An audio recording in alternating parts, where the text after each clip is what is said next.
Hey guys, Rob here with Flea Market Flipper. Super stoked to bring you the find of the week, guys. As you can see, we're in the back of the trailer. We are on a road trip right now, a family road trip to go around a couple places in the US, and we are stoked. I love going on road trips, but I love even more finding awesome items in small little towns. This bad boy, we actually got 5 of these jokers, but they came from a small town in South Dakota. We were in South Dakota yesterday, and I got 5 of these jokers, and they are the Dance Dance Revolution boards.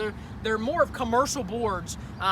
This actually came from a school auction. I talked to the person who got this, and she bought it from a school auction. She bought 5 of them, so we got 5 of them. I paid $150 for all 5, and they'll sell between $300 and $500 per board. So we're gonna make great money on that. But like I said, we're on a family road trip right now. The goal when we do family road trips is to be able to look in small towns that we're visiting, find some sweet items to flip, throw them in the trailer, bring them back, and pay for our road trip. That's what we love to do. That's what we're doing on this road trip. We found 3 sweet items that'll make us some great money and pay for the road trip.